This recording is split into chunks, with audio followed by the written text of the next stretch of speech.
Mark సువార్త 12:14. వారు వచ్చి, బోధకుడా, నీవు సత్యవంతుడవు, నీవు ఎవరిని లక్ష్య పెట్టని వాడవని మేమెరుగుదము.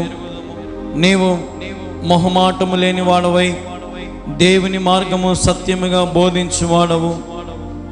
కైసరుకు పన్నిచ్చుటకు న్యాయమా కాదా, ఇచ్చేదమా ఇయ్యకుందుమా అని ఆయన అడిగిరి. ఆయన వారి వేషధారణ ఎరిగి, మీరు నన్ను ఎందుకు శోధించుచున్నారు?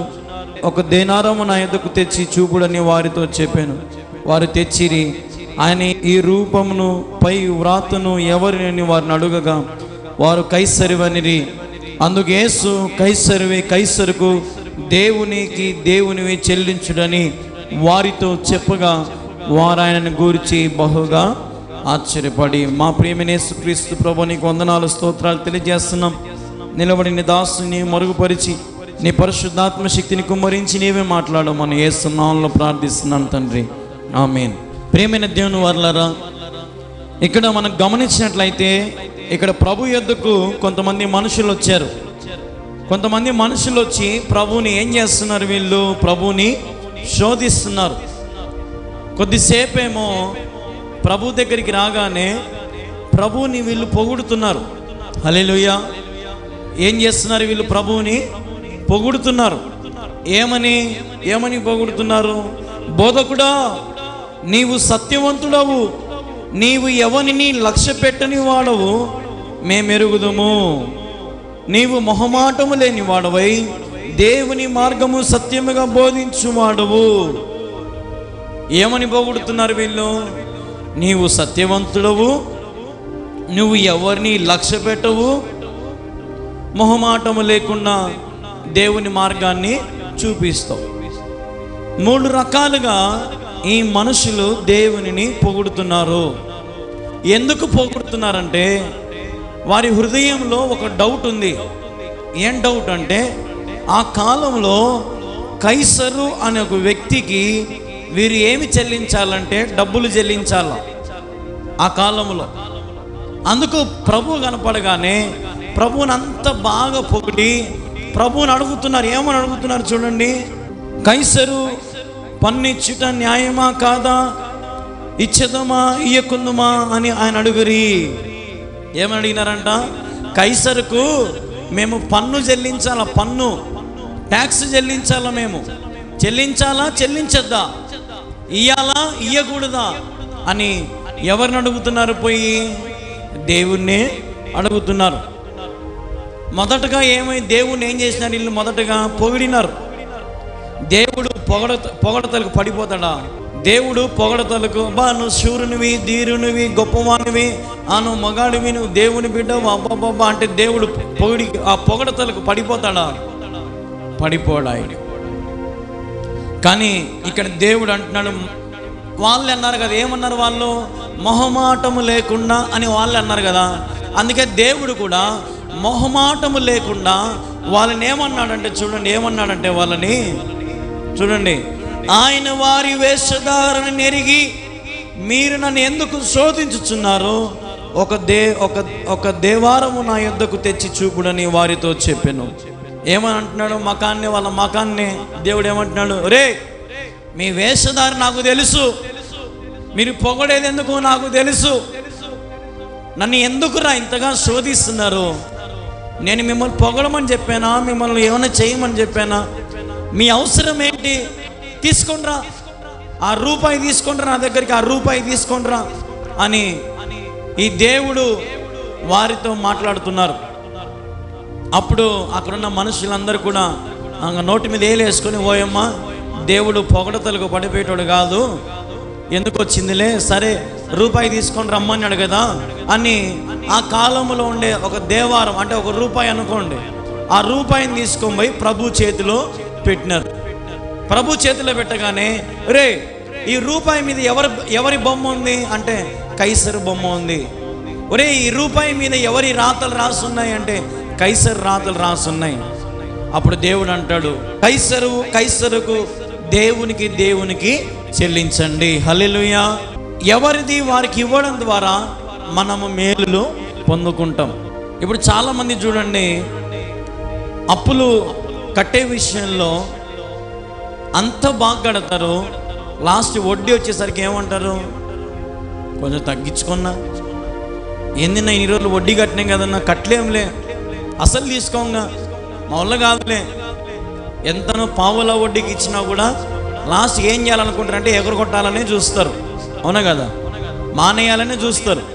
కానీ ఇక్కడ దేవుడు అంటున్నాడు, కైసరుకి ఇచ్చేసేయండి, ఎవరిది వారికి తెంచేసేయండి, ఎవరి రుణాన్ని పెట్టుకోవద్దు, దేవునిది దేవునికి ఇచ్చేయండి, కైసరికి ఇచ్చేయండి అని ప్రభువే వారికి చెబుతున్నాడు. ఈరోజు మనము కూడా చాలాసార్లు మన అవసరాల కోసం, మన అక్కర్ల కోసం ప్రభుని పొగుడుతున్నాం. ఏమని? నువ్వు స్వస్థతలు చేసేవానివి, నువ్వు ఆశ్చర్యకార్యాలు చేసేవానివి, గొప్ప కార్యాలు చేసేవానివి అని అన్నీ మొదటగా పొగుడుతాము. తర్వాత ఏం చేస్తున్నామంటే మన అవసరాలన్నీ ప్రభు దగ్గర చెబుతున్నాం. ప్రభు అంటాడు, మీ వేషధారు నాకు తెలుసు, మీరు దేనికోసం నన్ను పొగుడుతున్నారో నాకు తెలుసు, దేనికోసం మీరు నన్ను స్తుతిస్తున్నారు నాకు తెలుసు. ఈరోజు ప్రభుని దేని విషయమై మనం స్తుతించాలంటే మన ఆత్మ ప్రభుని ఏం చేయాలా? స్తుతించాలి. మన విరిగి నెరిగిన ఆత్మ ప్రభుని గణపరచాలి. అందుకే ఆ పైన అంటాడు 10వ వచనంలో, ఇల్లు కట్టువారు నిరాకరించిన రాయి మూలకు తలరాయి ఆయను, ఇది ప్రభు వలనే కలిగెను, ఇది మన కన్నులకు ఆశ్చర్యం. ఎవరైతే నిరాకరిస్తారో, ఎవరైతే వీడు పనికి మాలడు, పనికిరాడు, దేనికి వీడు యోగ్యుడు కాదు అని అంటారో మనుషులు అంటారు, కానీ దేవుడు అంటాడు వాళ్ళే మూలరాయి. హల్లెలూయా. దేవునికి సమస్తము సాధ్యమే. పనికిరాని రాయిని పనికొచ్చే పాత్రగా చేస్తాడు ఆయన.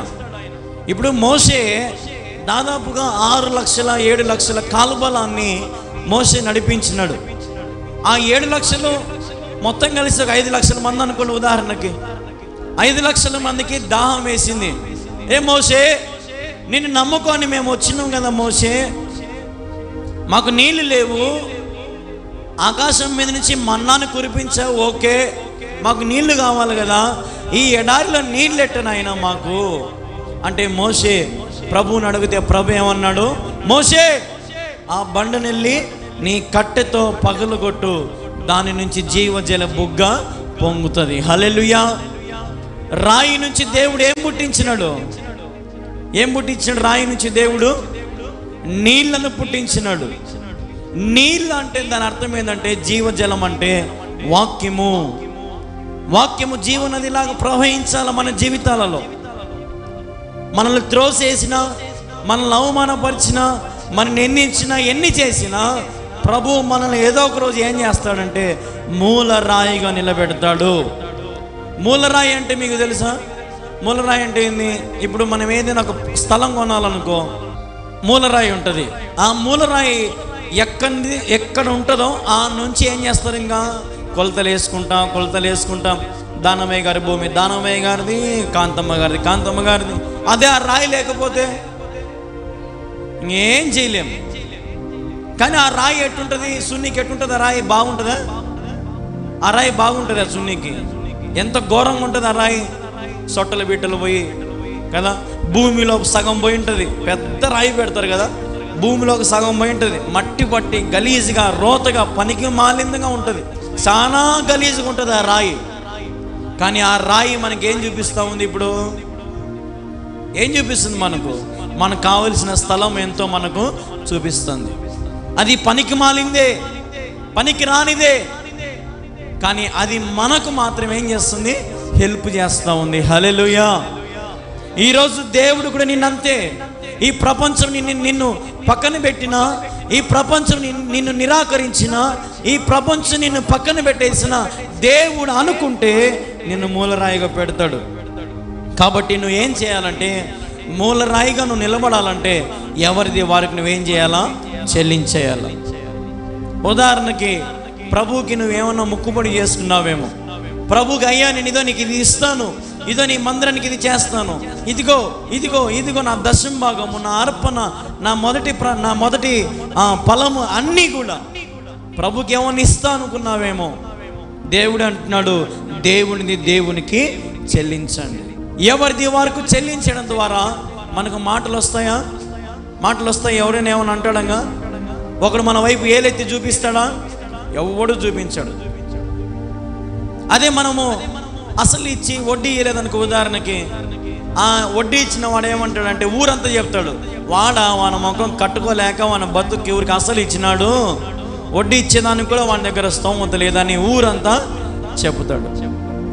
అదే ఎవరిది వారికి చెల్లిస్తే అప్పుడేమంటారు, అబ్బా అరే వాడు మొగసిరి మాదిరి ఎంత బాగా కట్టేసినారా, ఎంత వడ్డీ అయింది, అప్పుడెప్పుడో 30,000 ఇచ్చినా ఇప్పుడు 1,50,000 అయింది, ఆయన కట్టేసినారా వాడు, గ్రేట్ రా వాడు అని అంటే అప్పుడు ఇంకా మనం వైపు ఎవడన్నా ఏలెత్తి చూపిస్తాడా? ఊర్లో వాళ్ళందరూ అంటారు, ఏమని అంటారు, కట్టేసినావంటే వానికి అప్పు వాంతో పంచాయతీ తెంచుకునే మంచి పని చేసినావులే, లేదంటే వాడు అల్లరి చేస్తాడు ఊరంతా, వాడి దగ్గర 10 రూపాయలు తీసుకున్న ఊరంతా చెప్తాడు అని అంటారు కదా. ఈరోజు ప్రియమైన దేవుని వారలారా, ప్రభువుది ప్రభువుకు చెల్లించండి, ఎవరిది వారికి చెల్లించేయండి. మన దగ్గర ఏమీ ఉన్నా లేకపోయినా ప్రభు ఉంటే మనకు చాలు. హల్లెలూయా. ఇప్పుడు తల్లిదండ్రులు ఎంత కష్టపడి సంపాదించినా కూడా రేపు పిల్లలు మనకు పెడతారని గ్యారంటీ లేదు. ఎవరు మనల్ని ఆదరిస్తారో మనకు గ్యారంటీ లేదు. నాతో చాలామంది అంటారు, నాయన నువ్వు నా మనవల్ల అంటావు, నిన్న ఒక ఆమె తిప్పరెడ్డిపల్లి, నాయన నేను చచ్చిపోతే నా కోసం వచ్చి నన్ను బూడిచిపెట్టినాయనా అంటే కొడుకులు ఉన్నారు, అందరూ ఉన్నారు, కానీ ఆమెకి ఏమి నమ్మకం లేదంటే నన్ను బూడిసిని కన్నా వచ్చారు. అర్థమైంది నేను చెప్పేది? కానీ ఆమె ఎవరిని నమ్ముకునింది? ఒక సేవకుని, దేవుడు పంపించిన సేవకు నమ్ముకుని, అయ్యా పాస్టరయ్య నన్ను సమాజయ్యే నువ్వన్నా మర్చిపోవాకయ్యా అంటే ఆమె ఆశ ఏంటంటే ఎంత సంపాదించినా కూడా ఎవరు ఆమెకి పెట్టేటోళ్ళు లేరు. మేము ఆ నుంచి వస్తూ ఉన్నాం అంతే. అప్పుడే ఆ ముస్లాం మీద పాపం ఎంత వాళ్ళ పిల్లలో కొడుకులో మనవలో మనకు తెలియదు. ఏ ముస్లిం అన్న తిందురా, ఎంతసేపు బయట కూర్చొని పోయినా వాక్యం రా లోపలికి అని ఒక ముస్లామును చిన్న పిల్లలు కదురుకుంటా ఉన్నారు పెద్ద ఆవిడను. చాలా బాధేసింది. ఈరోజు ఒక ముద్ద ముసలోళ్ళకి కానీ లేదంటే తల్లిదండ్రులకు కానీ అన్నం పెట్టడానికి కొడుకులు బాధపడుతున్నారా లేదా? కూతుర్లైనా సరే అంటారు కదా, మా కూతుర్లే మేలు, కూతుర్లే మాకు పెట్టేది, బాగా చూసుకునేది అంటారు. కానీ కూతుర్లు కూడా అంతే, ఎవరైనా అంతే. కానీ దేవుడు అటువంటి వాడు కానే కాదు. దేవుడు నీకు తండ్రిగా, దేవుడు నీకు భార్యగా, దేవుడు నీకు అన్నగా, తమ్మునిగా, అన్ని విషయాలలో అన్ని సమయాలలో ప్రభు ఆదరణ నీకు దొరుకుతుంది. ప్రభు ఆదరణ నీవు పొందుకుంటావు, ప్రభు సహాయం పొందుకుంటావు, ప్రభు మేలును పొందుకుంటావు, ప్రభు మహిమ నువ్వు పొందుకుంటావు. ఎప్పుడైతే ఎవరిది వారికి చెల్లిస్తావో మనశ్శాంతిగా ఉంటుంది కదా. ఏమో మనశ్శాంతి ఉండదు. ఎవరిది వారిది చెల్లించేసినాం అనుకో, ఇంకా మనశ్శాంతిగా ఉంటుంది, ఇంక నెమ్మదిగా. అబ్బా ఇన్ని రోజులు నీ ఇద్దరే లేదు, ఈరోజు ఇంకా బాగా పనుకోవాలబ్బా, మనశ్శాంతిగా ఉంది, బాగా తినాలా, బాగా ఉండాలా. ఏరా మకం అంతా పెరుకుపోయింది అంటున్నావంటే ఎందులే ఎన్నో బాధలు అని అంటావు. ఆ బాధలన్నీ పోయినాక అట్టుంటుందా నీ ముఖం? బాధలన్నీ పోయినాక ఎట్లుంటుంది నీ ముఖం? ఎగురుకుంటా, నవ్వుకుంటా, సంతోషంగా కదా. ప్రియమైన దేవుని వర్లారా, ప్రభువుని అడగండి, నాకు సంతోషమే, నాకు ఆనందమే ప్రభువా, నాకు నీ రాజ్యంలో జ్ఞాపకం ఉంచుకో ప్రభు అని ప్రభువుని అడిగితే ప్రభు నిన్ను కూడా మూలరాయిగా నిలబెడతాడు. నాకైతే ఆశ ఉంది ప్రభు, నన్ను మూలరాయిగా చెయ్యి, అనేక మందికి ఆశీర్వాదకరంగా చెయ్యి, అనేక మందికి నీ వాక్యాన్ని ప్రకటించే బిడ్డగా చెయ్యి, అనేక మందికి నీ గురించి చెప్పే అవకాశం నాకు ఈ ప్రభు ఇంకా అని ప్రభుని అనుదినం ప్రార్థిస్తున్నాం. ఇప్పుడు కూడా ఈ కల్లూరులో మనం ఇక్కడ ఉండేది ఒక 10 మంది 20 మంది అయి ఉండొచ్చు. కానీ ఈ లైవ్ కలువరి ప్రార్థన టీవీలో కొన్ని వేల మంది లైవ్ ఇప్పుడు టీవీలో పోతా ఉంది.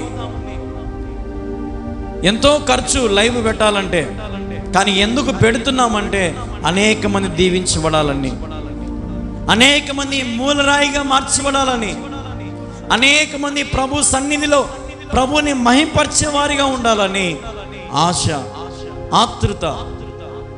ప్రియమైన దేవుని వారలారా, ప్రభు ఎందుకు విశ్వాసం ఉంచండి, ప్రభు మీ కార్యాలు జరిగిస్తాడు. అదే రీతిగా చూడండి, సామెతలు 22వ అధ్యాయం. గొప్ప ఐశ్వర్యము కంటే మంచి పేరును, వెండి బంగారము కంటే దయను కోరదగినవి.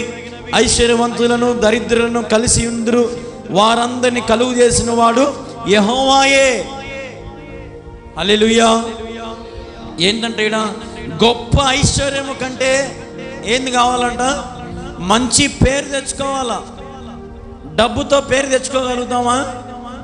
ఏమ్మా, డబ్బు ఉదాహరణకి డబ్బు బాగా పంచుతా అందరికి పంచిపెట్టినాం అనుకో, కొద్ది రోజులే నీ చుట్టూ ఉండేది. అదే నీ దగ్గర డబ్బు అయిపోతే ఎవ్వడు ఉండడు. అందుకే దేవుడు అంటున్నాడు, గొప్ప ఐశ్వర్యము కంటే మంచి పేరు తెచ్చుకోవడము మేలు. యథార్థంగా ఉండు, నీతిని అనుసరించు, సత్యమును అనుసరించు, ప్రభు చెప్పిన మార్గంలో నడిస్తే ఐశ్వర్యం కంటే దేవునికి ఏమి ఇస్తాడంట? మంచి పేరు. ప్రభు కంట ప్రతి ఒక్కరి పేరు తెలుసంట. అందుకే దేవుడు అంటాడు, నేను ప్రతి ఒక్కరిని పేరు పెట్టి పిలుచుచున్నాను అంటాడు దేవుడు. ఒక్కొక్కసారి నాకు మీ పేర్లు గుర్తుండవు. ఇప్పుడు నేను తిప్పరెడ్డిపల్లెకి పోయి ఇచ్చిన వాళ్ళ పేర్లు గుర్తుండవు. కొద్ది రోజులు పోయినాక రాజుపాలెం పోయి ఇచ్చినాం, అనంతపురం పోయి ఇచ్చినాం, అంత దగ్గరికి పోతున్నాం, కానీ వాళ్ళ పేర్లు గుర్తుండవు. కానీ ప్రభుకి గుర్తుండవా? ఆయనకు ప్రతి ఒక్కరి పేరు ఏమై ఉంటుందంటే మైండ్లో ఫీడ్ అయి ఉంటుంది. ఆయన నిన్ను పేరు పెట్టి పిలుస్తున్నాడు. ఈ సమయంలో నువ్వు ఎవరివైనా అయి ఉండొచ్చు. అందుకే దేవుడు చూడండి, నా మాట కిందనే ఉంది కదా, 2వ వచనం. ఐశ్వర్యవంతులను దరిద్రులను ఏం చేస్తారంట? కలిసి ఉంటారంట. హల్లెలూయా. ఇప్పుడు ఇక్కడ ఉదాహరణకి దరిద్రులు ఉంటారు, పేదవాళ్ళు ఉంటారు, బాగా డబ్బున్న వాళ్ళు ఉంటారు, మిడిల్ క్లాస్ వాళ్ళు ఉంటారు కదా. ఏది ఎక్కడ? దేవుని మందిరంలో. దేవుని మందిరంలో అందరు డబ్బున్న వాళ్ళే వస్తారా? రారు. విధవరాన్లు వస్తారు, గర్భఫలం లేని వాళ్ళు వస్తారు, శ్రమల్లో ఉన్న వాళ్ళు వస్తారు, బాధల్లో ఉన్న వాళ్ళు వస్తారు. అన్ని రకాలుగా ఎక్కడ కలుసుకుంటారంట? మందిరంలో కలుసుకు. అందుకే ఇక్కడ అంటున్నాడు, ఐశ్వర్యవంతులను దరిద్రులను కలిసి ఉందురు, వారందరినీ కలుగు చేసిన వాడు యెహోవాయే. హల్లెలూయా. కలుగు చేసిన వాడు ఎవడంట? ఇప్పుడు యెహోవాయే, దేవుడే. తన అరచేతులలో మనల్ని ఏం చేస్తాడు? ఆయన చెక్కినాడు. ఆయన ఒక శిల్పి. శిల్పి చేతిలో చెక్కబడినటువంటి శిలలము మనం. అందుకు ప్రతి శిలకు దేవుడు ఏం పెట్టుకున్నాడు అంటే పేరు పెట్టుకున్నాడు. కళ్యాణ్ బాబు, దానమయ్య, కాంతమ్మ, మేరీ, ఓలేసు, విమలమ్మ అని ప్రభు ప్రతి శిలకు ఏం పెట్టుకున్నాడు? పేరు పెట్టుకున్నాడు. ఆయన పేరు పెట్టుకున్నాడు కాబట్టి ఆయన పేరు మర్చిపోడు. నేను పేరు పెట్టి పిలుస్తాడు. నువ్వు మరణించేంత వరకు నేను ఎత్తుకొని ముద్దాడేవాడు ఆయన.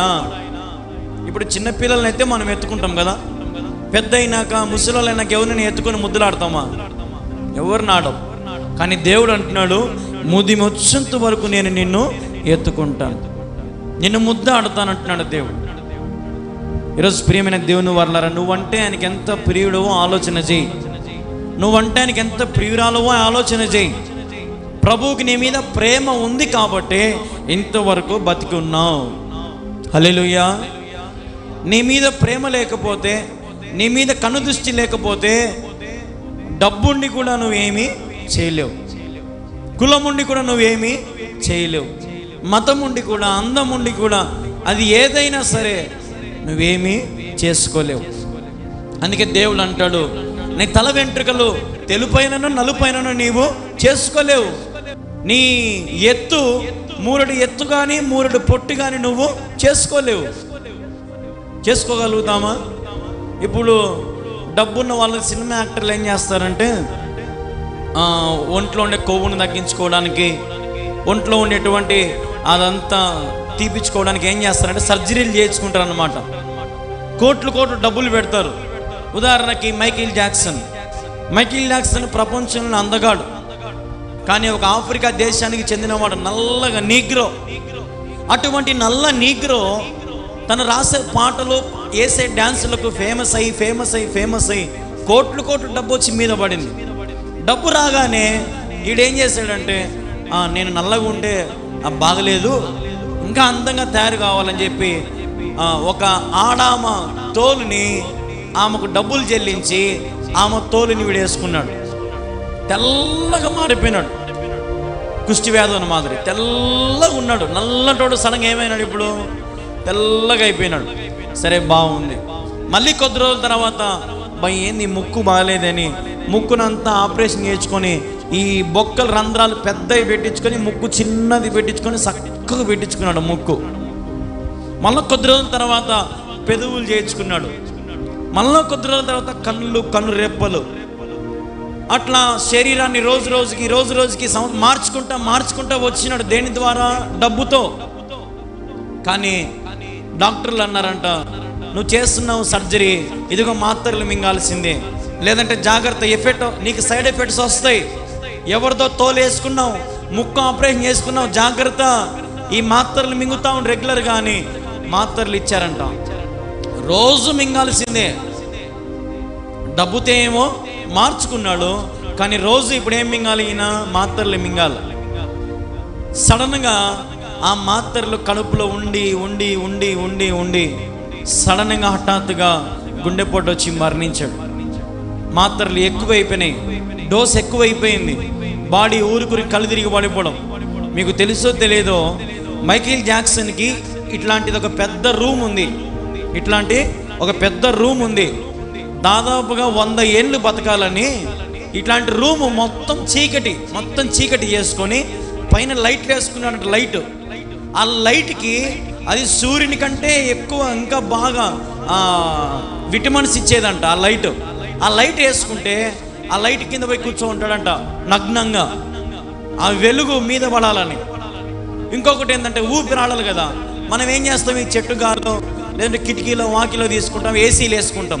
కానీ ఆయన రెడీమేడ్ ఆక్సిజన్, మిషన్లతో తయారు చేసే ఆక్సిజన్ రూమ్ అంతా నింపుకుంటాడంట. అంటే 100 ఏళ్ళు బ్రతకాలని ప్రయాసపన్నాడు. కానీ 50 ఏళ్ళకే హఠాత్తు మరణం చెందినాడు. ఏమైందిరా అని డాక్టర్లు పోస్ట్ మార్టం చేస్తే కడుపు కోసేసరికి కడుపులో ఇన్ని మాత్రలు ఉన్నాయంట. ముఖమంతా కూడా తెల్లటి తోలు కదా, చచ్చిపోయేసరికి ఒళ్ళంతా బిగించుకుపోయిందంట, తోలంతా ఎర్రబారిపోయిందంట. అసలు మైకేల్ జాక్సన్ మాదిరే లేడు. ప్రపంచ అందగాడు. ఒక పాటకి కొన్ని 1000 కోట్లు, 100 కోట్లు కాదు, ఇట్లా మాదిరి స్టేజ్ ఎక్కి మైక్ తీసుకొని ఒక పాట పాడితే 1000 కోట్లు. తన ఇండ్లే మనకు కల్లూరు అంత ఉంటుంది, మొత్తం అందరు వేసుకోండి, ఆ ఊర్లో అంత వేసుకోండి. తన ఇండ్లే అంత పెద్ద ఇండ్లు. అంత పెద్ద ఇంట్లో ఎన్నోసార్లు ఇట్లాంటి చిన్న చిన్న పిల్లల్ని పిలుచుకోపోవడం, వాళ్ళతో శృంగారం చేయడం, వాళ్ళని చిత్రహింసలు పెట్టడం, ఇట్లా చాలా రకాలుగా డబ్బు ఉంది కదా అని విర్రవీగినాడు. తర్వాత డబ్బు తనని మింగేసింది. అందుకే దేవుడు అంటున్నాడు, గొప్ప ఐశ్వర్యం కంటే మంచి పేరు మేలు. మంచి పేరు తెచ్చుకో. డబ్బు సంపాదించడం కాదు. డబ్బు కోసం ఈరోజు మనిషి చేయని పని లేదు. ప్రయాసపడుతున్నాడు. దేనికోసం అంటే డబ్బు కోసమే. అవునా కాదా? ఊరికి ఉత్తమాట, కడుపు కోసము, గుడ్డ కోసం, నీడకి. అదంతా ఒకప్పుడు రూపాయి కోసం, 10 రూపాయల కోసం పనిచేసేవాళ్ళు. ఇప్పుడు డిమాండ్ కదా. 1000 రూపాయలు ఇస్తే వస్తాం, 1500 ఇస్తే వస్తాం. ఈరోజు యవనస్తులు నిజంగానే తబలా కొట్టేవాళ్ళు కానీ, కీబోర్డ్ కొట్టేవాళ్ళు కానీ, పాటలు పాడేవాళ్ళు కూడా ఇప్పుడు ఏమైందంటే పాటలు పాడేవాళ్ళు, సాక్ష్యాలు చెప్పేవాళ్ళు. మీ ఊరికి వచ్చి సాక్ష్యం చెప్తాము, మాకెంత ఇస్తారు. అందుకే నేను చెప్పేది బాగా టీవీలు చూసి మోసపోవాకండి. ఈ మధ్య కొంతమంది పాస్టర్లు ఎందుకు సాక్ష్యాలు ఎక్కువ చెప్పిస్తున్నారంటే, డబ్బులు ఇచ్చి సాక్ష్యాలు, అవన్నీ డబ్బులు ఇచ్చి ఎక్కడెక్కడి నుంచో పిలిపించుకొని మీకు లైవ్లో సాక్ష్యాలన్నీ చెప్పిస్తారు. మీరేమనుకుంటారంటే, అబ్బా అక్కడ అది జరుగుతుంది, ఏమి జరుగుతుంది, పోయి గుడ్డిగా పోయి ఆడ పోతారు, నాశనం అయిపోతారు. వాక్యం ఉండదు, ఏముండదు, దేవుని ఆత్మ ఉండదు, నష్టపోతారు. ప్రియమైన దేవుని వర్లారా, గొప్ప ఐశ్వర్యం కంటే మంచి పేరు తెచ్చుకోవడం మేలు. వెండి బంగారం కంటే దయను కోరదగినవి. దయ కావాలా? ఒకరి మీద ఒకరికి ఏముండాలి? ఇప్పుడు మనకి దయ ఉండాలి. చేయి కలుస్తేనే చప్పట్లు, ఒకరి చెయ్యి పట్టుకుంటేనే బిగింపు. ఇప్పుడు వరద నీరు వస్తుందనుకో, మనం వరద ఒక్కడు ఎవడు దాటుకొని పోడు. ఏం చేస్తారు? ఒకరి చెయ్యి ఒకరు పట్టుకొని బిగించుకుంటారు. ఎందుకు? ఎవరు జారిపోకుండా. ఒకరి బలం ఒకరికి సహాయం, ఒకరి ధైర్యం ఇంకొకరికి ధైర్యం. నేనున్నారా నీకు, నువ్వు పట్టుకో, రే నువ్వు ఉన్నావు, నువ్వు పట్టుకో అని ఈ ఇతల నుంచి ఆ తల వరకు పట్టుకుంటే నీళ్లు వాళ్ళని ఏమైనా చేస్తాయా? ఎవరిని ఏం చేయలేవు. కాబట్టి ప్రభు సన్నిధిలో దయ కలిగి జీవించండి. ఎవరికైనా కష్టం అని తెలిసినప్పుడు వారి తలుపు తట్టి, ఇదిగో కష్టపడుతున్నావు కదా, ఇదిగో ముద్ద తిను, ఇదిగో కష్టపడుతున్నావు కదా, ఇదిగో ఈ డబ్బు తీసుకో, ఇదిగో బాగలేదన్నావు కదా, ఏదో హాస్పిటల్కి వెళ్ళు, ఇదిగో వస్త్రాలు లేవన్నావు కదా, ఇదిగో ఈ చీర నా దగ్గర చాలా ఉన్నాయి, నువ్వు తీసుకో ఒకటన్నా. ఒకరి ముఖంలో నవ్వు చూడాలా, అది దేవుని బిడ్డ లక్షణం. ఏం చూడాలా? ఒకరి ముఖంలో నవ్వును చూడాలా. ఇప్పుడు ఉదాహరణకి నేను ఇంతమంది కోసం తల మీద చేయబెట్టి ప్రార్థన చేస్తూ ఉంటాను రోజు. వాళ్ళ వ్యాధులు, బాధలు, రోగాలని నా మీదకి వస్తాయి. మీరేమనుకుంటారంటే, అమ్మయ్య మేము చర్చికి పోయినాము, దేవుడు మాకు మేలు చేసినాడు, గర్భఫలం ఇచ్చినాడు, మేము చర్చికి పోయినాము, మాకు ఆరోగ్యం వచ్చింది, మేము చర్చికి పోయినాము, మా శ్రమలు పోయినాయి, మేము చర్చికి పోయినాము, మాకు బాధలు పోయినాయి. కరెక్టే, కానీ మీ తల మీద చేయబెట్టి ప్రార్థన చేసినప్పుడు అవన్నీ కూడా నా మీదకి వస్తాయి. తెలుసా ఆ విషయం మీకు? సేవకుని మీదకి వస్తాయి అవన్నీ. ప్రతి విధమైనటువన్నీ కూడా సేవకుని శోధిస్తాయి. నిన్న రాత్రి వచ్చి పనుకున్నాము, పొద్దున్న లేయలేకపోతున్నా. నేనైతే నా వల్ల కాలే. ఎందుకు తెలుసా? సైతాన్ ఏం చేస్తుందంటే నాతోనే డైరెక్ట్గా అంటుంది. సైతాను ఏమంటుందంటే, నువ్వు పెద్ద సేవకునివి, తిప్పిరెడ్డి పల్లెకి పోయి ఆడ దేవుని గురించి చెప్తావా, వాళ్ళందరినీ మార్చాలని చూస్తావా, ఉండు నీ కథ చెప్తా అని సైతాను వంచుతుంది. నడుము, కాళ్ళు, చేతులన్నీ. నువ్వు ఎంత వంచినా నా పని నాదే, ప్రభు చూసుకుంటాడు. నువ్వు ఎన్ని చేసినా నా పని నాదే. ఈరోజు మీరందరూ క్షేమంగా ఉన్నారంటే మీ కొరకు ప్రార్థన చేసే సేవకుడు ఉన్నాడు కాబట్టే మీరందరూ ఎట్లున్నారు? క్షేమంగా ఉన్నారు. ఇప్పుడు కాపరే లేకపోతే మీరు ఏం వింటారు? ఏమి వినలేరు. అందుకే గొర్రెల కోసం కాపరి ఏం పెడతాడు? ప్రాణం పెడతాడు. హల్లెలూయా. ప్రాణంకైనా తెగిస్తాడు. సింహం గొర్రెల మీదకి వస్తుందంటే, అమ్మ సత్య సావునిలే, నేను బతుకుతే చాలనుకుంటాడా కాపరి? అనుకోడు. సింహాన్ని చీల్చడానికైనా సరే ప్రయాసపడతాడు, లేదంటే సింహం చేతిలో చావడానికైనా సిద్ధం పడతాడు. కానీ తన మంచి గొర్రెలను మాత్రము వాటికి అప్పగించడు. లేదంటే నేర్పుతనం ఉంటుంది కొంతమందికి. సింహాలు వచ్చినప్పుడు ఎటో వాటి తోలాలా, అగ్గితో తోలాలనా అని కొంతమందికి నేర్పు ఉంటుంది, మైండ్. కాబట్టి ప్రేమైన దేవుని వర్లారా, దయతో జీవించండి, ఒకరినొకరు ప్రేమించుకోండి. ప్రభు సన్నిధికి వచ్చారా? ప్రభు సన్నిధిని స్తుతిస్తున్నారా? ప్రభుని ఆరాధిస్తున్నారా? అయితే నీ పక్కన ఉన్న వాని గురించి ఒకసారి ఆలోచన చేయి. వాని పరిస్థితి ఎంత ఆలోచన చేయి. వానితో దయతో మాట్లాడు. పాపం దేవుని సన్నిధికి చాలామంది ఆశతో వస్తారు. ఎందుకు తెలుసా? నా కోసం ఎవరైనా ప్రార్థన చేస్తారేమో, నా కోసం ఎవరైనా ప్రభు దగ్గర విజ్ఞాపన అని వస్తారు. కానీ కొంతమంది వానితో నాకేం పని, వాడు పెద్ద మంచోడని అని ఆమెకేంది వందనాలు చెప్పేది, దిక్కుమాలింది. ఆమె ఏంది నాకెదురు వచ్చంటది, విధవరాలు ఎప్పుడు నాకే ఎదురు వచ్చంటది, ఏంది మా అని. ఏంది వచ్చినాయి ఇప్పుడు సంఘాలలో? విభేదాలు వచ్చినాయి, భేదాలు వచ్చినాయి. ఒకరి మీద ఒకరికి ప్రేమ లేదు ఇప్పుడు. కాబట్టి అందరినీ ఎట్లా చూడాలి మనం? ఇప్పటి నుంచి దయతో చూడండి. హల్లెలూయా. ప్రతి ఒక్కరిని దయతో చూడండి, కరుణతో చూడండి, ప్రభు ప్రేమతో చూడండి, ప్రభు ప్రేమను చూపించండి. డబ్బు ఉంటే డబ్బుతో శాశ్వతం ఏది లేదు, డబ్బుతో ఏమీ కొనలేవు, దేవుని రాజ్యాన్ని అస్సలు కొనలేవు. కొంటారు ఎవరైనా డబ్బుతో దేవుని రాజ్యాన్ని? అసలు గేటు కూడా దాకలేము. ధనవంతుడిని లాజరు మీ అందరికీ తెలుసు కథ, చాలాసార్లు చెప్పిన కదా. ధనవంతుని దగ్గర ఎంతో డబ్బు ఉంది, కానీ పరలోకానికి పోయినాడా? పోలే. కానీ పేదవాడు మాత్రం ఎక్కడున్నాడు? పరలోకంలో ఉన్నాడు. కాబట్టి వాక్యంలో చాలా చోట్ల మీకు బాగా గమనిస్తే, బాగా చదివితే, వాక్యంలో చాలా చోట్ల ప్రభు దీనుల పక్షంనే ఉన్నాడు, విధవరాళ్ళ పక్షంనే ఉన్నాడు, దయగలిగిన వారి పక్షంనే ఉన్నాడు. ఆయన గర్విష్ఠుల పక్కన, అహంకారుల పక్కన, ధనవంతుల పక్కన దేవుడు లేడు. వేషధారణ క్రైస్తవుల పక్షాన దేవుడు లేడు. పైకి భక్తి లోపల భక్తి వారి మీద దేవుడు లేడు. ఎగతాళి చేసుకున్న వారి మీద, వెరితనంగా చూసే వారి మీద దేవుడు లేడు. ప్రభు ఎంతసేపు ఉన్నా సాత్వికుల పట్ల, దీనుల పట్లే దేవుడు ఉన్నాడు. హల్లెలూయా. ఇప్పుడు దేవుడు మీ పక్షంలో అంటే మీరు చేయాల్సిన పని ఏంటంటే, నీకు ఆస్తి ఉండొచ్చు, అంతస్తు ఉండొచ్చు, కులం ఉండొచ్చు, మతం ఉండొచ్చు, కానీ ప్రభు అంటున్నాడు అందరూ కలిసి ఉందరు. హల్లెలూయా. ఐశ్వర్యవంతులు దరిద్రులు ఏం చేస్తారంట? కలిసి ఉంటారు. ఎక్కడ? పరలోక రాజ్యంలో. వాళ్ళందరూ కలిసి ఉండాల్సిందే. ఈడంటే నాకు వయసు పెద్దదినైనా నాకు చేరు కావాలా, మీరు కింద కూర్చోండి చిన్నపిల్లలు అనొచ్చు, కానీ నా వయసు లేదు, భేదం లేదు, ఏమీ ఉండదు. అందరూ కలిసి ఉండాల్సిందే. అందరూ కలిసి ఉండాల్సిందే. ప్రియమైన దేవుని వల్ల ప్రభు యందు సంపూర్ణ విశ్వాసం ఉంచండి. కాలము సంపూర్ణమైనది, దేవుని రాజ్యము సమీపించుచున్నది. ఇవి కడవరి దినాలు, ఇవి అంత్య దినాలలో మనం ఉన్నాం. దయ లేకపోతే, కృప లేకపోతే, సాత్వికం లేకపోతే, దీనత్వం లేకపోతే ప్రభు రాజ్యానికి మనం వెళ్ళలేం. నువ్వు ఎన్నిసార్లు బల తీసుకున్నా, ఎన్నిసార్లు బాప్తిజం తీసుకున్నా, నువ్వు ఎంత ప్రభుని స్తుతించినా, గింజుకున్నా, గొంతు అరిచెట్టుపోయినా కూడా నీలో భక్తి లేకపోతే ప్రభు రాజ్యానికి నువ్వు వెళ్ళలేవు. నువ్వు ఎంత గింజుకో, దేవుని సన్నిధిలో కింద అట్టదొల్లు ఇట్టదొల్లు, కానీ దేవుని రాజ్యానికి పోలేవు. ప్రభు అంటాడు, వెండి బంగారం కంటే దయ కోరదగినవి. ఐశ్వర్యవంతులు దరిద్రులు కలిసి ఉందరు, వారందరినీ కలుగు చేసిన వాడు యెహోవాయే. బుద్ధిమంతుడు అపాయమును వచ్చుట చూచి దాగును, జ్ఞానము లేని వారు యోచింపక ఆపదలో పడుదురు. బుద్ధిమంతుడు ఏం చేస్తాడంట? ఆపద వచ్చినప్పుడు, ఇప్పుడు మీకు కానస్తున్నాను నేను, ఇప్పుడు నాకు ఆపద వచ్చింది, కష్టం వచ్చింది, బాధ వచ్చింది, దాక్కొని ఉన్నా, నాకెందుకులే ఈ కష్టం బాధ అని.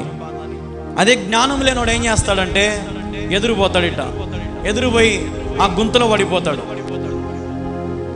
తెలివి ఉన్నవాడు ఏం చేయాలా? తెలివిగా కొట్టాలా కదా. ఏమంటారు చాలా మంది లోకంలో, రే నీకు తెలివి ఉంది, తెలివితో కొట్టు, బలంతో కొట్టలేవు, తెలివితో కొట్టు. నేను ఎవరు బాధ పెడుతున్నారో బాగా చదివి ఉన్నత స్థితికి పోయి బాగా చదువురా, వాళ్ళే నీ కాళ్ళ కాడికి వస్తారని అంటారు కదా. అంటే దాన్ని బట్టి ఇక్కడ దేవుడు అంటున్నాడు, బుద్ధిమంతుడు అపాయం వచ్చినప్పుడు ఏం చేయాలంట? దాక్కోవాలి. హల్లెలూయా. అపాయాలు వచ్చినప్పుడు, బాధలు వచ్చినప్పుడు, శ్రమలు వచ్చినప్పుడు దాగు, పక్కనుండు, ఓర్పుగా ఉండు, సహనముగా ఉండు, కనిపెట్టుకొని ప్రార్థన చేయి. దేవుడు దాక్కోమన్నాడు కదా అని అప్పులోడు వచ్చినప్పుడు పోయి మంచం కింద దాక్కోవాకండి, లేడని చెప్పుపోయే తల్లే అనాకండి. ఎవరొచ్చినా కూడా ధైర్యంగా నిలబడు, కానీ ప్రభు సన్నిధిలో ఓర్పుగా ప్రార్థన చేయి, సహనముతో ప్రార్థన చేయి. ప్రభుని కార్యాలు జరిగిస్తాడు. జ్ఞానం లేకుండా ఎట పడితే అట ఎవరింట్లో అంటే దూరి వాళ్ళని కొట్టి వీళ్ళని కొట్టి పోయినావు అనుకో, ఎవరు పోయేది? లాస్ట్కి స్టేషన్ పాలయ్యేది ఎవరు పోయేది? ఎంత బలవంతుడైనా సరే ఒక తప్పు చేస్తానే వెంటనే ఇప్పుడు ఏం చేస్తుంది? చట్టం అంటే శిక్షిస్తుంది. చట్టం తన పని దాన్ని చేసుకోబోతుంది అంటారు, గమనించారా? చట్టం అంటే ఏంటంటే ఎవరు తప్పు చేసినా కూడా ఈ ప్రపంచంలో, ఈ లోకంలో శిక్ష, జైల్లో కానీ, కొట్టడం కానీ, ఉరి శిక్ష కానీ, ఏదో ఒక శిక్ష వేస్తుంది తప్పు చేసినోనికి. కానీ ప్రభు దగ్గర తప్పు చేసినోనికి మాత్రం నరకమే గతి. ఏది? నరకమే గతి. అగ్ని ఆరదు, పురుగు చావదు. అందుకే నేను చెప్పేది ఏంటంటే తప్పు చేయొద్దు, పాపములు చేయొద్దు, అతిక్రమం దాటొద్దు. ప్రభు చెప్పాడు, రే ఈ గీత దాటొద్దురా కళ్యాణ్ అన్నాడు అనుకో, దాటితే ఏమవుతుంది అని దాటుకుంటూ పోయినావు అనుకో, ఏమైపోతావు? పోతావు. ప్రభు చెప్పాడు, రే కళ్యాణ్ ఈ గీత దాటొద్దు నువ్వు అంటే, సరే ప్రభు నేను దాటను, కొట్టినా తిట్టినా ఇంగిలి మూసినా అవమానపరిచినా ఈ గీత నేను దాటను, నాకు సహాయం దయచేయంటే ప్రభు సహాయం చేయడా? చేస్తాడు. ప్రియమైన దేవుని వల్లరా ప్రభు యందు విశ్వాసం ఉంచండి. చూడండి నా మాట 4, యెహోవా యందు భయభక్తులు కలిగినుట వినయమునకు ప్రతిఫలము, ఐశ్వర్యమును ఘనతయు జీవము దాని వలన కలుగును. డబ్బు కావాలి, నీకు ఆస్తి కావాలి, ఇల్లు కావాలా, పెన్షన్ కావాలా, ఆరోగ్యం కావాలా, శక్తి కావాలా, బలము కావాలా, అన్నీ కావాలి కదా. మనిషికి అన్నీ కావాల్సిందే కదా. అప్పుడు అన్నీ కావాలంటే నువ్వేం చేయాలంట? చూడండి అన్నమాట, యెహోవా యందు భయభక్తులు కలిగి ఉండుట వినయమునకు ప్రతిఫలము. హల్లెలూయా. వినయము, భయభక్తులు ఈ రెండు ఉండాలా. ప్రభు సన్నిధిలో, ప్రభు దగ్గర మనుషుల కాడికి పోయి వంకొని దండాలు పెడితే వాడు ఏమి ఇయ్య నీకు. ఎవరైనా సరే, ఎంత పెద్ద రాజకీయ నాయకుడైనా ఎవరైనా సరే మనుషుల దగ్గరికి పోయి వంగి దండాలు పెట్టద్దు. వంగిపోమాకండి. అతను మనిషే మన మాదిరి. హల్లెలూయా. ఎవరికి ఎవరు తక్కువ కాదు. ప్రభు అందరినీ సమానంగా చేశాడు. నిన్ను కోసిన వచ్చేది రక్తమే, ఎదుటోని కోసిన వచ్చేది ఎరుపు రక్తమే. నలుపు రక్తం వస్తుంది ఎవరికైనా? ఎవరికి రాదు. ఏమంటే మనిషి కులాలు, మతాలు, జాతులని భేదం చేసుకున్నాడు కానీ దేవునికి ఏ భేదము లేదు. ప్రభుకి ఏ భేదము లేదు. ప్రభు కృప ప్రతి ఒక్కరి మీద ఉంది. అందుకే ప్రభు అంటున్నాడు, ఐశ్వర్యమును, ఘనతయు, జీవము మీకు కావాలా? అయితే భయభక్తులు, వినయము కలిగి జీవించండి. భయభక్తులు ఈజ్ సో ఇంపార్టెంట్. ఏం కావాలి మనకు? భయభక్తులు కావాలి. ఇప్పుడు ఉదాహరణకి చర్చికి వచ్చిన గొర్రెల మంద మాదిరి, దున్నపోతుల మాదిరి, లేదంటే ఎట్టంటే బట్టి ఏడంటాడు దూరి ఏడంటే కొంతమంది నామూలు ఎట్టంటే కూర్చుంటారు. అట్లా కాదు. ఎట్లుండాల ప్రభు సన్నిధిలో అంటే మనం వీడేమంటున్నాడు? వినయము, భయభక్తులు. అసలు కూర్చుండే పద్ధతి ఎవడన్నా చూసినా కూడా అబ్బా ఎంత బాగా కూర్చున్నారు అబ్బా వాళ్ళు. నేను ఫస్ట్ ఈ ఊరికి వచ్చిన కొత్తలో నుంచి నేర్పిస్తానే ఉన్నా. ఇటుపక్క సిస్టర్స్ కూర్చోవాలా, ఇటుపక్క బ్రదర్స్ కూర్చోవాలా, లైన్లలో కూర్చోండి, వేసిన చైర్లు వేసినట్టే ఉండాలా. మీకు నచ్చినట్టుగా ఆడికంటే ఆడికి ఈడుచుకొని పోయి యాడంటే ఆడ కూర్చుండి అవన్నీ మానుకోవాలి. ప్రభు సన్నిధి ఇది. భయభక్తులతో ఉండాలి, మనం వినయముతో ఉండాలి. ఒక అర్ధగంట సేపు అన్నిటిని ఓర్చుకోవాలి, తప్పదు. చెమటగారని, దోమల గరసని, పురుగులవన్నీ ప్రభు మనకేం చేస్తాడంట? సహాయం చేస్తాడు.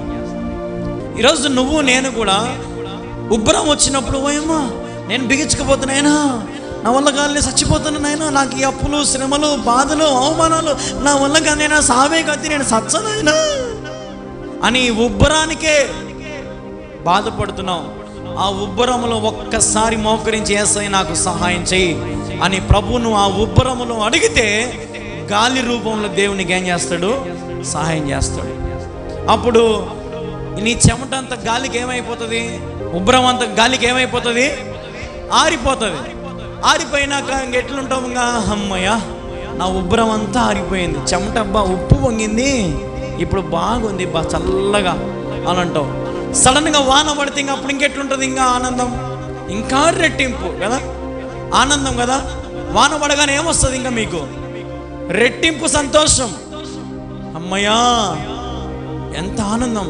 అబ్బాయి ఎప్పుడో చిన్నప్పుడు తడిచిన వానలో ఎవరని చెప్పి తడసాలబ్బా ఉప్పు అంత పొంగింది, బాగా ఎంజాయ్ చేయాలి వాన. ఈరోజు ప్రభు కృపను బట్టి నీ జీవితంలో ఆ ఉబ్బరాన్ని దేవుడు తీసేస్తాడు. గాలి రూపంలో, చిరుజల్లులు, వర్షం రూపంలో దేవుడికి అవకాశం ఇస్తాడు. ఉబ్బరం వచ్చింది కదా అని మందిరాన్ని మానుకోవద్దు. ఉబ్బరం పుట్టింది కదా అని, చెమట పుడుతుంది కదా అని, పురుగులు వాళ్తున్నాయి కదా అని ఏదేదో కారణాలు, సాకులు చెప్పి ప్రభు మందిరాన్ని పోగొట్టుకోవద్దు. ఎంతో భారం సేవ చేయాలంటే. చాలామంది ఊరికి ఏదో నిలబడుకుని మైకు పట్టుకొని చెప్పేంత ఈజీ అనుకుంటారు. వాక్యం చెప్పడం, పాటలు పాడడం. దీని వెనకాల కొంత ఎంతో కృషి ఉంటుంది. ఎంతో కృషి, ఎంతో కష్టపడాలి, ఎంతో ప్రయాసపడాలి. దేవుని వాక్యం ప్రకటించాలి, దేవుని అంత సమయము పెట్టాలి. ఇప్పుడు మాకు పెళ్ళై దగ్గర ఒక సంవత్సరంన్నర అనుకోండి. ఉదాహరణకి సంవత్సరంన్నర దేవుని మందిరంలో ఉంటుంది. ఎక్కడికి పోలే ఇంతవరకు మా బతుకులకి, ఎక్కడికి పోలే. ఎంజాయ్మెంటే లేదు మరి మా జీవితంలో. మేరీ కూడా అంటది, ఏంది నిద్రే లేకుండా ఎప్పుడు ఏంది సభలో సువార్త, ఏంది ఎప్పుడు ఇబ్బంది, అనారోగ్యము అని మేరీ కూడా చాలాసార్లు బాధపడుతుంది. నా కూతురు అయితే ఇంకా పుట్టినప్పటి నుంచి ప్రభు సన్నిధిలోనే ఉంది, ప్రభు సేవే చేస్తుంది, ప్రభు మహిమలోనే ఉంది, ప్రభు కృపలోనే నా కూతురు కూడా సేవ చేస్తుంది. ఇట్లా చాలాసార్లు నేను చెప్పేది ఏంటంటే, ప్రభు రాజ్యాన్ని మీరు వ్యాప్తి చేయండి, ప్రభు పని చేయండి మొదటగా, తర్వాత ప్రభు మన పనిని చేస్తాడు. హల్లెలూయా. దేవుడు గొప్పవాడు, ఆయన నామం పూజనీయమైనది, ఆయన నామం ఘనమైనది. యెహోవా యందు భయభక్తులు కలిగి వినయము కలిగి జీవించండి. మీ జీవితంలో దేవుడు గొప్ప కార్యం చేస్తాడు. బుద్ధిమంతులుగా జీవించండి, యథార్థవంతులుగా జీవించండి, న్యాయవంతులుగా జీవించండి, మంచివారుగా జీవించండి. ప్రభు మీకు ఏ కొరత లేకుండా చూసుకుంటాడు. మీ అవసరాలు అక్కర్లు అన్నీ ప్రభు తీరుస్తాడు. వ్యాధి బాధల్లోనూ కష్టంలోనూ అన్నింటి విషయాల్లో ప్రభు నీకు సహాయం చేస్తాడు. నువ్వు ఒక్కటే ఒక మాట ప్రభువుని చూసి ప్రభువుని అడుగు, ప్రభు నాకు సహాయం చేయి. కష్టం వచ్చినప్పుడల్లా ప్రార్థన చేయి, సంతోషం వచ్చినప్పుడు ప్రార్థన చేయి, లాభం వచ్చినప్పుడు ప్రార్థన చేయి, నష్టం వచ్చినప్పుడు ప్రార్థన చేయి. ప్రార్థన పరలోకానికి తాళం చెవులు అన్నమాట. ఏంది పరలోకానికి ఏంది తాళం చెవులు? ప్రార్థనే. నువ్వు ఎంత ప్రార్థన చేస్తావో నీ తాళం చెవి అంత బలంగా ఉంటుంది. నువ్వు ప్రార్థన లేకుండా తాళం చేయబెట్టి ఎంత తిప్పినా ఆ గేటు ఓపెన్ కాదు. కాబట్టి నువ్వు ప్రార్థన చేసి అలవాటు చేసుకో, పాటలు పాడడం అలవాటు చేసుకో, దేవుని మాట వినడానికి ఇష్టపడు, ప్రభు సన్నిధిలో ఉండడానికి ఇష్టపడు, ప్రభు రాజ్యాన్ని వ్యాప్తి చేయి. కాబట్టి ప్రేమైన దేవుని వారలారా, దేవుడు అంటున్నాడు యెహోవా యందు భయభక్తులు ఉంచండి. నా యందు కాదు, ఎవరి యందు? యెహోవా యందు, దేవుని యందు భయభక్తులు ఉంచండి. దేవుడు మీ కార్యాలు జరిగిస్తాడు. ఆశతో ఉన్నావా, కష్టంలో ఉన్నావా, ప్రభు దగ్గరికి రా. కళ్యాణ్ బాబు దగ్గరికి వస్తే ఏమి జరగదు. ఎవరి దగ్గరికి వస్తే ఏం జరగదు? కళ్యాణ్ బాబు దగ్గరికి వస్తే ఏం జరగదు. ప్రభు దగ్గరికి రా, కళ్యాణ్ బాబును వాడుకొని దేవుడు మీ కార్యాన్ని జరిగిస్తాడు. ప్రయాసపడుతున్నాం కానీ దేవుని రాజ్యానికి పోలేకపోతున్నాం. కానీ నీ పితరులాగా, నీ వారిలాగా నువ్వు ఉండొద్దు. నువ్వన్నా ప్రభు రాజ్యానికి వెళ్ళు, నువ్వన్నా ప్రభు రాజ్యాన్ని చూడు, దేవునితో సహవాసం చేయి, దేవుని స్తుతించు, ఆరాధించు. దేవుడు ఎంతో గొప్ప ధన్యత ఇస్తున్నాడు నీకు. మంచి మందిరం, మంచి సేవకుడు, మీ ఊర్లోనే ఉంటాడు సేవకుడు. ఎంతమంది ప్రార్థన చేసుకున్నారో మా ఊరికి సేవకుడు కావాల్సి, అందుకే దేవుడు పంపించాడు మీ ప్రార్థనని దేవుడు సేవకుని పంపించినప్పుడు మీరు ఏం చేయాలంగా? ఆ సేవకుని జుర్రుకోవాలంగా, ఆ సేవకుని వాడుకోవాలంగా. మీరు భయంకరంగా దేవునిలో మునిగి తేలాల. కాపరి లేని సంఘాలు కూల్చబడతాయి, కాపరి లేని సంఘాలు ఎత్తబడవు, కాపరి లేని సంఘాలు విడవబడతాయి, కాపరి లేని సంఘాల్లో ప్రభు రాజ్యానికి వెళ్ళలేవు. ఇప్పుడు ఒక భార్యకి ఎంతమంది భర్తలు ఉంటారు? ఒక్కడే. సంఘానికి కూడా ఎంతమంది సేవకులు ఉండాలి? అప్పుడు ఒక్కడే. సంఘం అంటే ఎవరు? దేవుడు దేంతో పోల్చాడు సంఘాన్ని? స్త్రీతో. కాపరి అంటే ఎవరు? పురుషుడే. కాబట్టి సంఘానికి అంతటికి కూడా ఎవరు ఉండాలి? అప్పుడు ఒక్కడే. 10 మంది 20 మంది కాదు, ఎవరికి నచ్చినట్టు వారు కాదు, ఎవరికి నచ్చినట్టు ఎవరి కాపరి వారు కాదు. కాబట్టి జ్ఞాపకం ఉంచుకొని ప్రభు బిడ్డలారా, ప్రభు మీకు కాపరిగా నన్ను నియమించాడు, వాడుకోండి. దేవుని మాటలు వినండి, ప్రభు సన్నిధికి రండి. దేవుడు మీ జీవితంలో గొప్ప కార్యాలు జరిగిస్తాడు. దయ కోరదగినది, భయభక్తులు, వినయము, విధేయత సమస్తము మీరు నేర్చుకుంటారు. చెప్పేవాడి దగ్గర వింటే మనం అన్నీ వింటాం, అవునా కదా?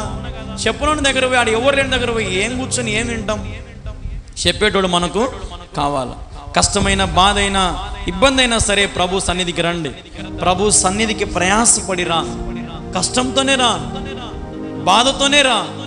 వెళ్ళేటప్పుడు దేవుడు నీకు సంతోషంతో నింపి పంపిస్తాడు. మనుషులను ఆశ్రయించడంలో మనం ఎవరిని ఆశ్రయిస్తున్నాము? దేవుణ్ణి.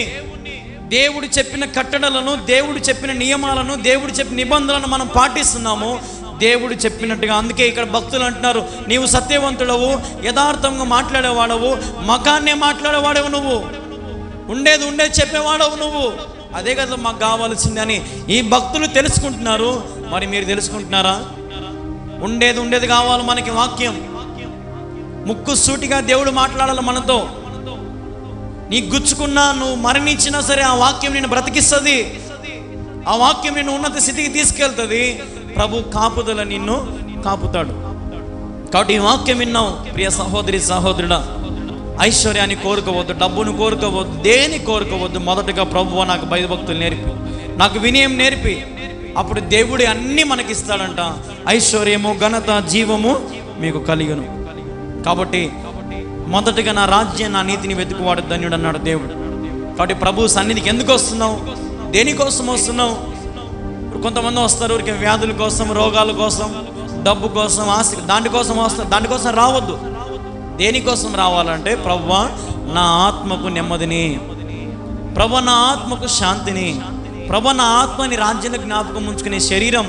ఈ లోకంలో మన్న అయిపోతా నేను, ఈ శరీరంతో నాకు పని లేదయ్యా, నా ఆత్మను కాపాడయ్యా.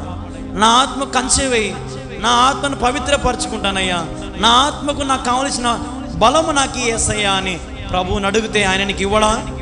ఇస్తాడు. కాబట్టి శరీరం కోసం ప్రార్థన చేసుకోదు ఎక్కువ, అవి తర్వాత. మొదటగా నీ ఆత్మ కోసము ప్రార్థన చేసుకో. నీ ఆత్మ క్షేమములో ఉంటే నువ్వు కూడా క్షేమములో ఉన్నట్టే. హల్లెలూయా. నీ ఆత్మ ఆపదలో ఉందంటే నువ్వు కూడా ఆపదలో ఉన్నట్టే. కాబట్టి నీ ఆత్మ ప్రభు సన్నిధిలో క్షేమంగా పెట్టుకో, ప్రభు సన్నిధిలో కంచెను వేసుకో.